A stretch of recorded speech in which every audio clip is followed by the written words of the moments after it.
Mexico. Ah. 10 years in the making. We're finally in Mexico. We've been planning this for like a decade. I'm at La Panaderia, a bakery in Condesa, and we're going to pick up some baked goods and head to the park. Highly recommend this place. And pastries in Mexico City are amazing. There's something that my best friend and I already knew, but are rediscovering it. It's just how freaking different we are. In every way. Grab sunglasses. In every way. A la my outfit. A la my outfit.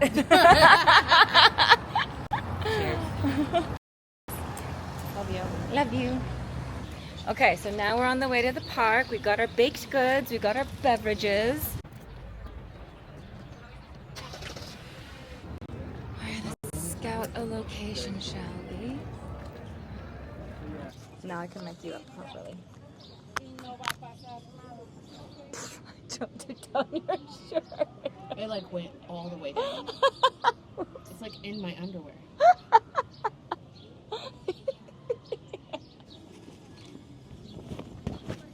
Yep, found it.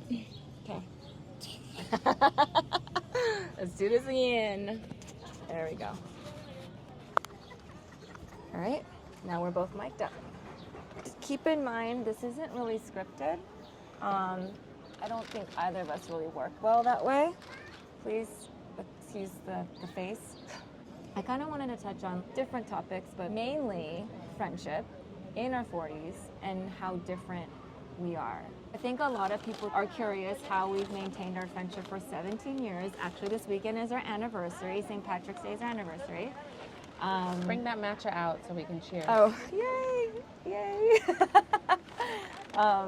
So, one, I think you can agree it takes work to maintain a friendship.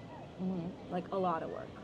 And I think that's why a lot of people don't do it, because of the work that it requires. And I'm just rambling at this point. I'll let her talk. Yeah, I think, I don't know, I think what you're saying is interesting, because I think when it boils down, I think it all comes back.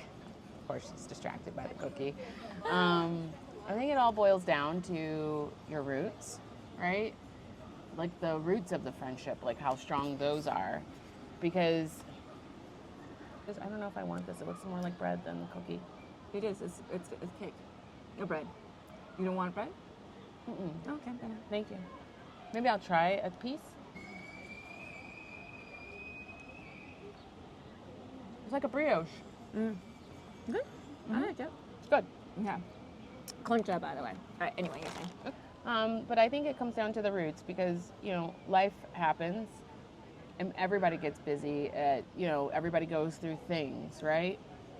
Be it whether you're married or you're single or you're dating, whatever it might be. And you have to have the ability in your relationship to be able to step apart and like come back, right? We haven't seen each other physically, since when were you in New York? Like October? March. Yeah, and it's now March. Yeah. Of 2024.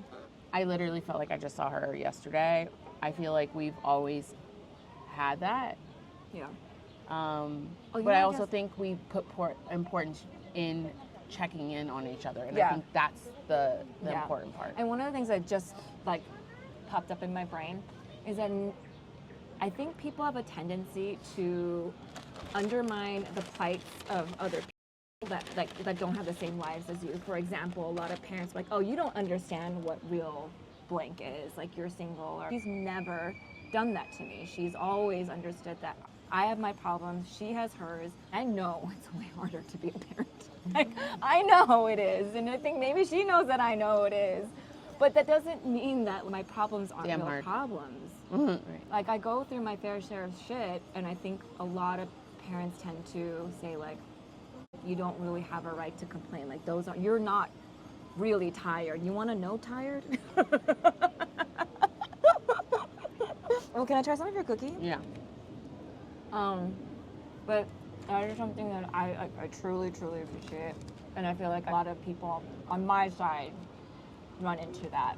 I can feel comfortable if I'm going through a really hard time, if I just want to cry and vent. She could be having a really hard day, and she's like dealing with 2 kids and a husband, and she will stop everything to talk to me and help me with whatever it is that I need help with. It's like,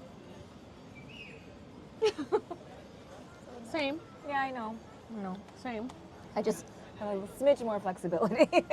You've made this point before, creating the safe space, right? Yeah.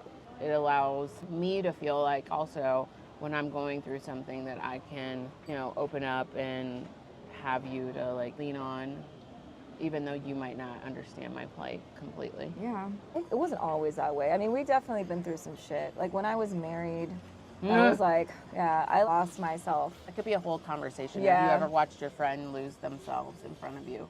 That's a whole conversation, because I'm sure at some points you've seen me do the same. That's just like the flow of life, trying to find your way. Yeah. In that situation especially, I think a lot of friendships would have just ended because people would be like, you know what, that's it. We were close, I feel like, at some point. We definitely pulled apart from each other a bit. Like, it was around the time I got married. That was around the time you were in LA. Yeah. And I think you were kind of, like, suffering in silence for a bit because you didn't want, from, like, a pride standpoint, I could be speaking for you, but I think probably from, like, a pride standpoint, you didn't know where to say you were going quite yet, because there was a lot of things happening, right? Like, in terms of, like, work and your relationship, and you just moved, like, what, 2-3 times across country, too? Yeah. Well, I also wasn't sure like what was okay to talk about because he was the one who lost his job, and I was struggling. We were struggling because he was having trouble like getting another job. So we figured once we get back on our feet, then we'll talk to people. But I was broke, and we were broke. We can barely afford to get on the subway. So we wouldn't meet with people because then we'd have to spend money, and then when we couldn't spend money, then it would be obvious we're going through shit. So we were let's just hide out until we get back on our feet. So for a while I just disappeared. And I think one of the things I've definitely learned recently is how important it is to reach out to your friends for help, and even if it's just like emotional support, because things like this happen when you don't ask, and then essentially you're like making it not a place where either of you can come to each other. So yeah, absolutely, there was that period of time when I lost myself and essentially you lost a friend. But we recovered from that. I don't know. I think it was me recovering from the divorce and slowly becoming myself again, when you're like, this is the most authentic you've ever been. Remember feeling, oh, I have her back. Going back to just the kind of work that goes into maintaining a friendship for this long and with completely different lifestyles.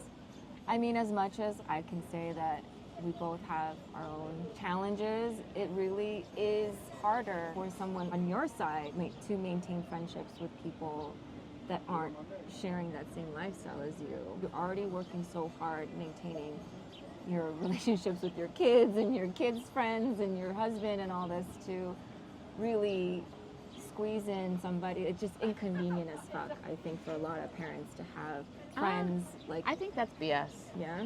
I genuinely think that's BS. You heard it here. She can say it, I can't say it. I think that's BS. You make things you deem important, and you just might be on a different path, and that's fine. But you have to check in on each other, and like having that strong foundation already in place. You want to be around the person that makes you feel like you can lean into, you can grow. Again, it's a safe space.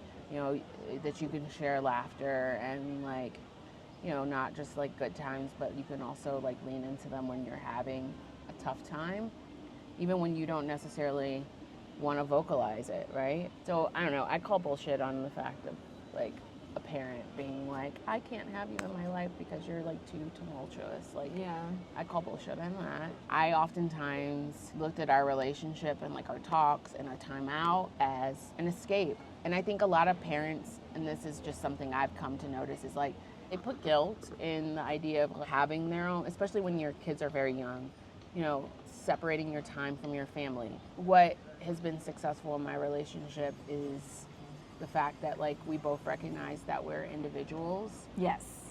And we need our own time. Like I need to be reminded of like what Tia likes and who she likes to be around. And it doesn't mean that that doesn't happen when I'm with my husband, but like, I knew her long before I knew my husband.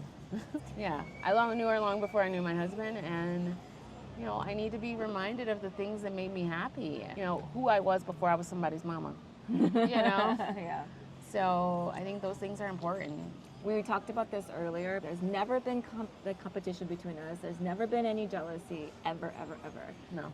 A lot of times, like, she's going through a really hard time and I'm experiencing a high, and then they'll like flip-flop. But no matter what, we're genuinely happy for each other, even if we ourselves are having a shitty time, and that is so rare.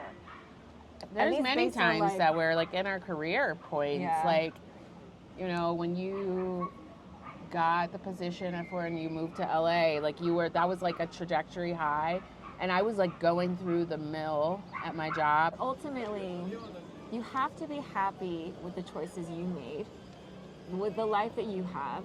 If you wanted to have children and if someone else wanted to not, like, that is a decision that we made. And I think that's something. Yeah, because exactly. I think you can't think that there's only one path to happiness. No.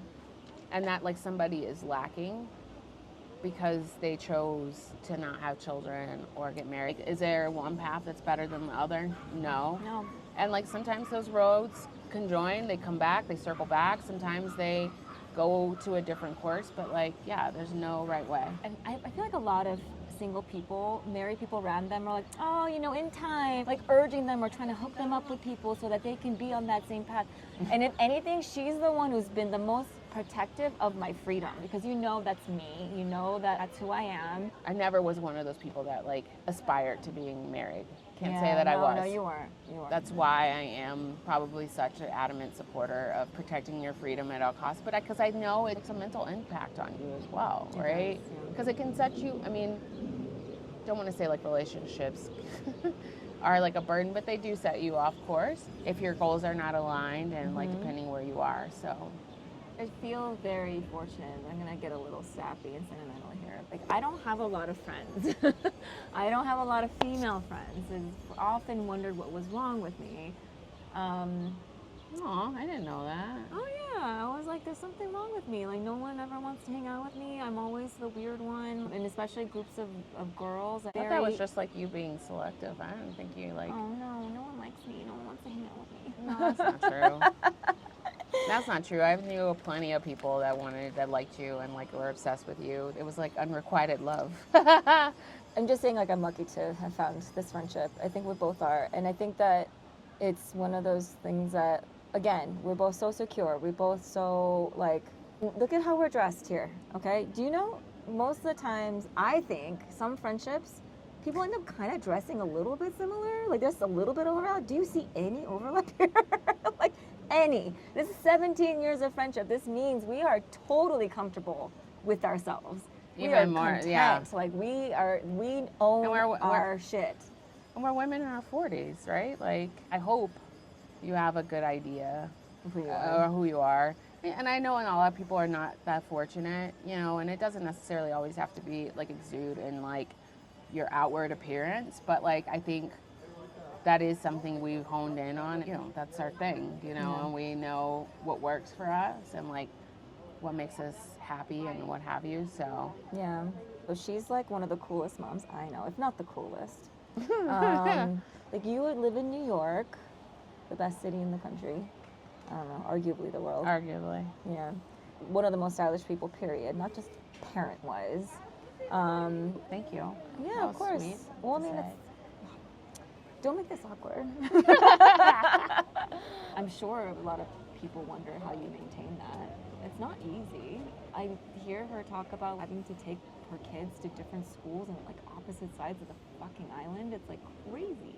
I feel like, don't talk to me, everybody, if I had to do that. But I can only pour into other people if I can fill my own cup in some way. And that's where it comes back to like me having my time, you being my safe space.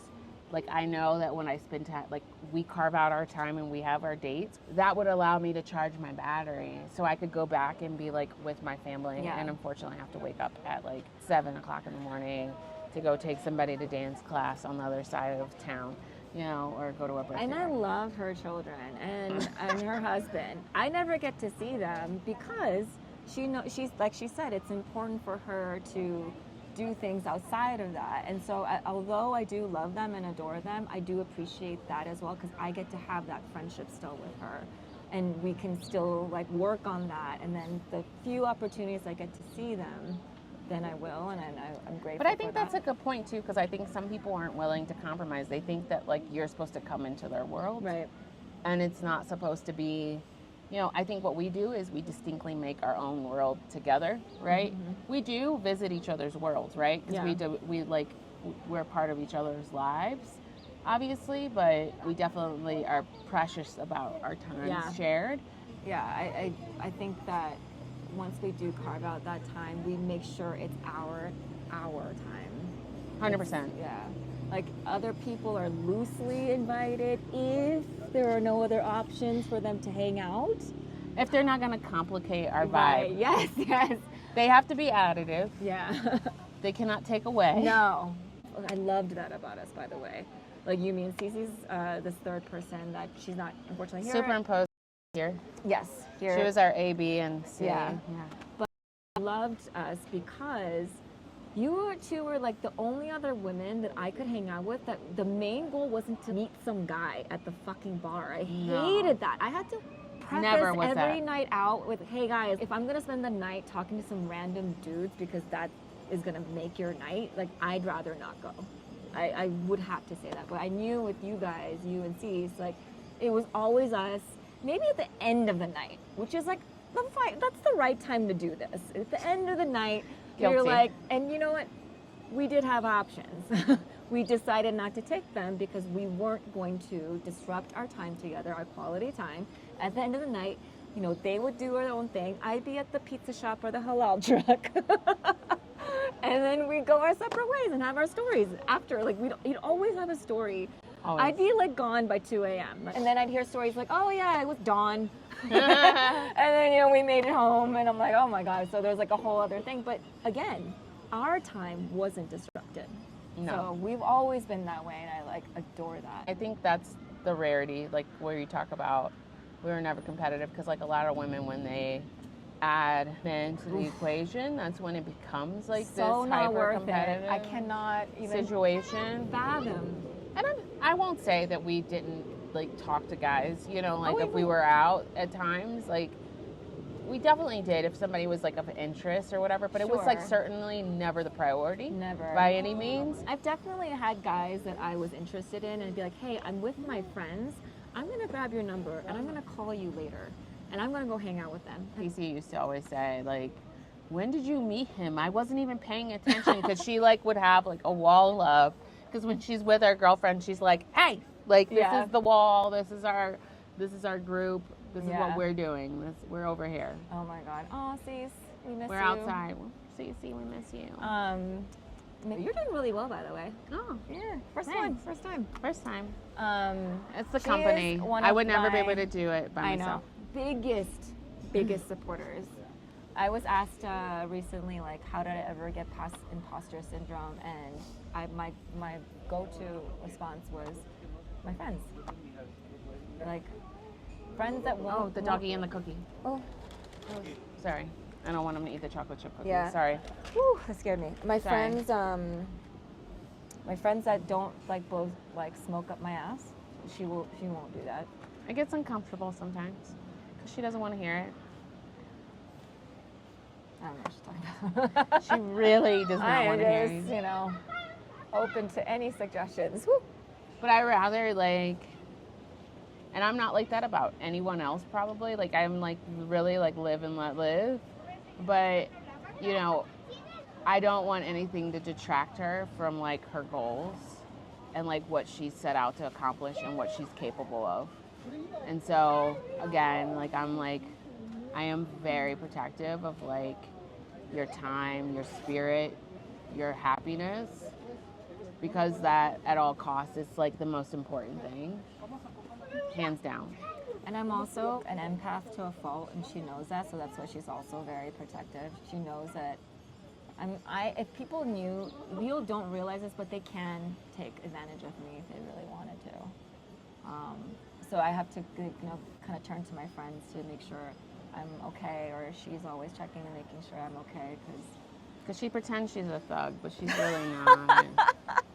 She's really not. She's a big softie. I am a softie. I'm a softie. I embrace the softness now that I'm in my 40s, like well into my 40s. You hide it. You're more like boss baby or something. Boss baby? Yeah. Boss baby. Not a boss bitch, I'm a boss baby.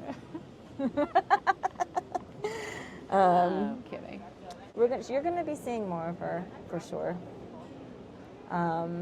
I love how like over the years I've broken her down with my content, making her be in front of the camera. So I think we can wrap it up. This is not that organized just because I'm still new to this YouTube thing, so I'm really doing things ad hoc and kind of go with the flow. I promise you, it will get better. I promise.